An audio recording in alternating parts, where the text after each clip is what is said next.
परमेश्वर के नाम की महिमा हो।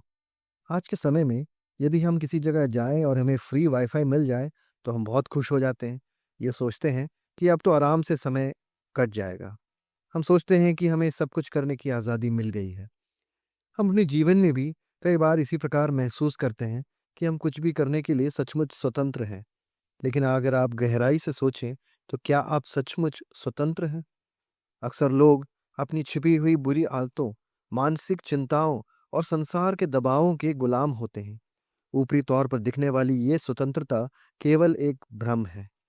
पवित्र वचन बाइबल में यूहन्ना रचित सुसमाचार 8वें अध्याय के 32वें पद में प्रभु यीशु मसीह के इन शब्दों पर ध्यान दें।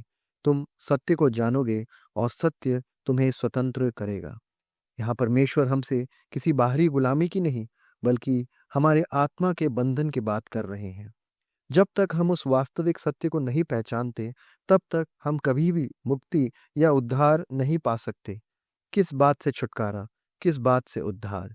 यही सत्य रोमियो की पत्री 6 अध्याय के 22वें पद में हम देखते हैं।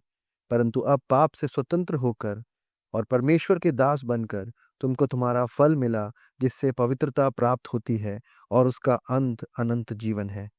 वास्तविकता में हमें स्वतंत्रता हमारे पाप के स्वभाव से चाहिए, जो हर एक मनुष्य में है। ये हमें कभी भी पवित्र परमेश्वर के साथ एक रिश्ते में, एक संबंध में आने नहीं देता। हम अपने प्रयास से या कर्मों से इस गहरी दूरी को कभी नहीं मिटा सकते। इसलिए परमेश्वर के पुत्र यीशु मसीह संसार में आए। प्रभु यीशु मसीह ने हमारे पापों का पूरा दंड अपने ऊपर लिया और क्रूस पर हम अपना जीवन बलिदान किया।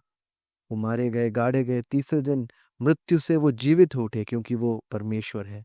और उनके इस महान बलिदान से ही हमें सच्ची स्वतंत्रता प्राप्त होती है। आज परमेश्वर का आमंत्रण आपकी ओर यही है।